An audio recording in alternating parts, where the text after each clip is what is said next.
Good evening, I'm Emma Jane Vea and this is Television Tonga News.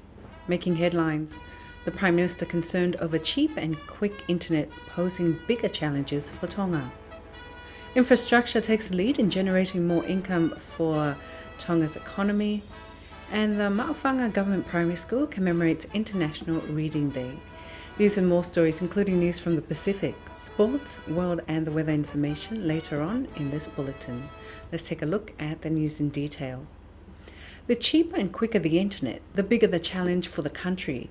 The Honourable Prime Minister Lord Ivanganor made the statement as he opened the annual PEC INET conference in Nuku'alofa this morning for the Pacific Islands chapter of the Internet Society, or PIC ISOC. Sini Ladu was there and filed this report. PEC INET is a regional conference that brings together internet experts from around the region to discuss issues on internet and also new developments that will benefit the region. This year's theme reflects Tonga's latest technological advancement with the new fibre optic cable, Gateway of Opportunity. In the speech from the Honourable Prime Minister, Lord Ivanganor, he highlighted major issues the nation will face with cheaper and faster internet. Cheaper prices, faster with bigger capacity internet result in bigger challenges for the nation. Cyber crime issues and internal abuse are areas that are impacting Tonga's future generation. A key concern also is the threat that internet accessibility imposes on our culture and tradition. Challenges relating to network expansion and ensuring that the appropriate practices used to cater for demands in the network growth are actually in place. Network security and cyber security are also pressing issues that are prevalent to the sector here in Tonga. This is one of the concerns which will be addressed in the week-long meeting.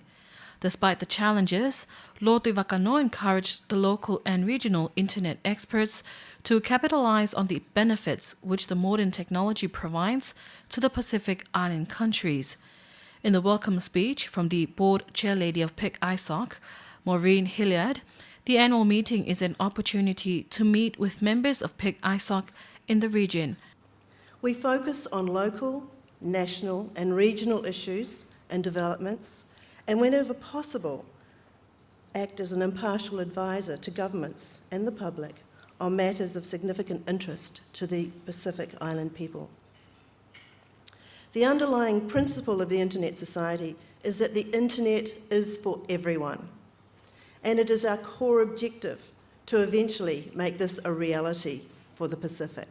Their mission is to serve the interest of the global internet community to its presence in the Pacific Island countries. Participating in this year's conference are local communication and internet service providers, amongst other internet experts in the region. For Television Tonga News, I'm Sini Latu. The infrastructure sector has injected 300 million pa'anga into the Tongan economy. The Honourable Deputy Prime Minister says it has become the leading sector which bridges Tonga to economic sustainability. He made the statement as he launched Tonga's second National Infrastructure Investment Plan for 2013 to 2023. We'll join Fatai Whainga'a with that report. The second Infrastructure Investment Plan 2013-2023 is a follow-up of the first investment plan. In the past 3 years, this sector has contributed more than 1 million pa'anga to Tonga's economy. This investment plan for the next 10 years focuses on energy, telecommunications, water, solid waste management and transport. The infrastructure has been the leading sector so far. To have produced a national sector plan, or I should say a plan that should be our bridge to economic sustainability. Yes, our combined and determined effort and teamwork will take us to our destination, and we can do it. Many said that NIP 1 was too optimistic, but I say we are not here as discoverers for new land. We are here to plan our destination and take the route to get there. NIP1 has been our destination plans, and I'm proud to announce we got there. Yes, we did it. This is also part of the government's plan to improve the standard of living and lower the cost for businesses. Also at the launch event was the director of the Pacific Region Infrastructure Facility in Australia, John Austin, who's Tonga's partner in a development program. These documents, in effect, put developing countries in the driver's seat concerning the identification and prioritisation of new investments, and also directed partners to support efforts by countries. The second National Infrastructure Investment Plan was launched yesterday at the Dateline Hotel. For Television Tonga News, I'm Fatai Whaingaa. The Honourable Prime Minister has approved for the provision of financial assistance for urgent road maintenance. However, members of Parliament must first identify, then address roads that are in dire need of repair. The concern was raised by the Deputy Prime Minister, Sami Vaipulu, during this morning's deliberations on the first report for 2013 of the Agriculture and Fisheries Select Committee. Here's Kalaini Tongilava with the details. The Deputy Prime Minister Sami Vaipulu revealed that the Prime Minister Lord Tuivano had approved to delegate funds from government's budget support to address road maintenance and other pressing needs. An Agriculture and Fisheries Select Committee was established in a Parliament decision last September based on findings in the parliamentary visits. The most common pressing need from the parliamentary visits is maintenance for roads leading to bush allotments. Other concerns include funds to operate the heavy machinery used for road construction and also to transport them to the outer islands to help with the development work. The Deputy Prime Minister says funds that were converted in the House from different votes went to other matters. His hope is for Parliament to also divert some of these funds for road maintenance as requested by the public. However, the People's Representative for Tongatapu Free, Dr. Stephen Halapua, says it is clear that there are not enough funds available to fund all these needs. He adds that government should select which roads will be upgraded accordingly. During these debates, the Prime Minister told the House that Tafahi residents face the greatest challenge than any other people, and the people in Tongatapu do not know what hard work is until they meet the people of Tafahi. He says people in Tafahi live on a mountainous island and have no vehicle to transport their agricultural produce from their bush allotments to their homes and use horses instead. The Prime Minister appealed to the politicians to use the funds and assets wisely, especially in decision making. The electricity tariff rates for Tonga can be reduced depending on the completion of the implementation of various renewable energy projects in the kingdom. This is government's aim, which is implemented through the Tonga Energy Roadmap, or TERM.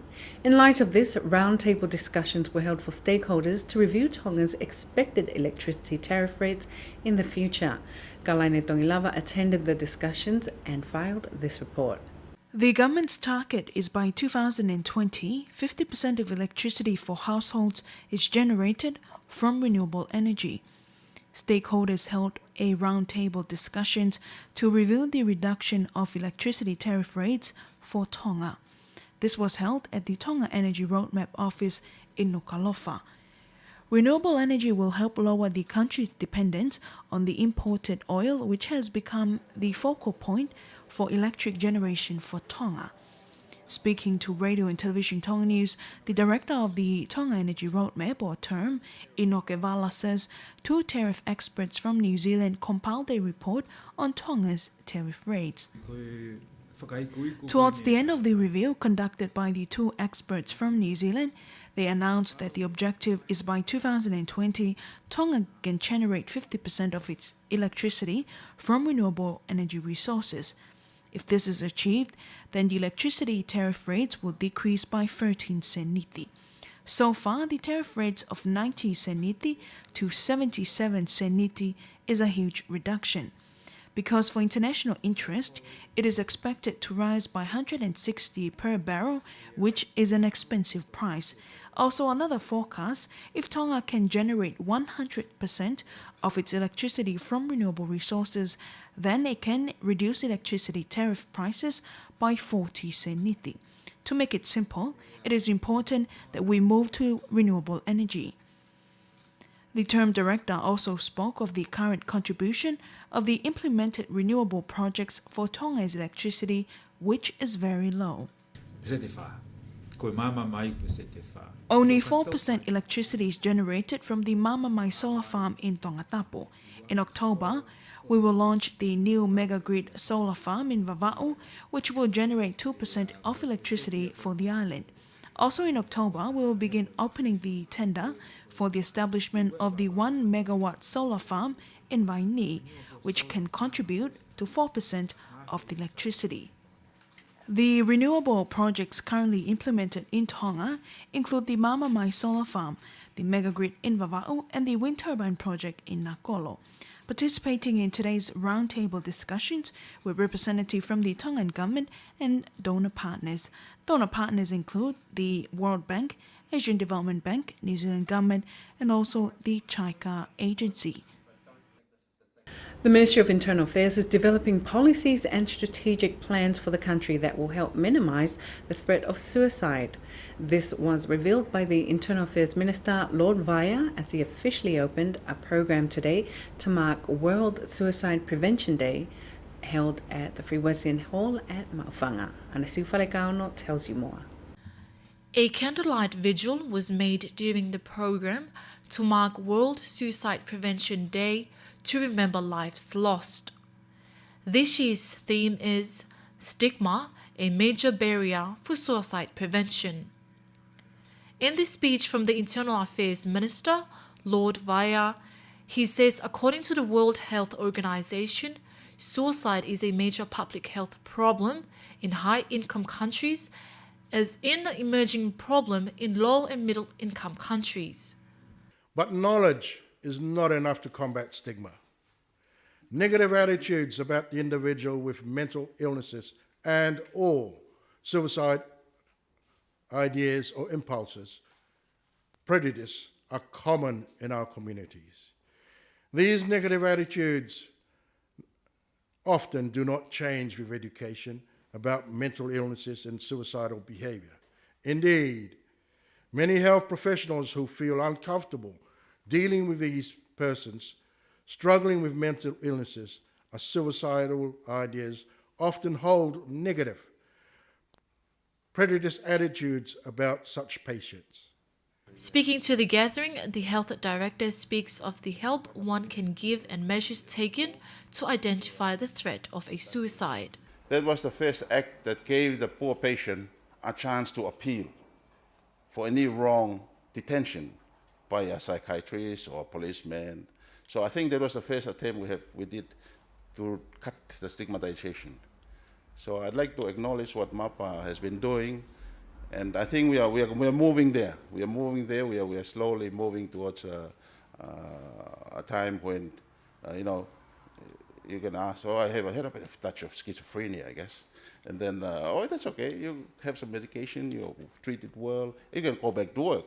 In a report from the Internal Affairs, Reverend Filililo says Tonga records a high number of suicide cases. During the period of 2000 to 2010, 98 suicide cases were reported. In 2010 to 2012, 101 suicide cases were reported. And from January to September this year, 21 cases were reported to the Ministry of Health. Participants were the Bishop of the Diocese of Tonga and Niue of the Roman Catholic Church, Bishop Baini Mafi, Diplomatic Corps, and others.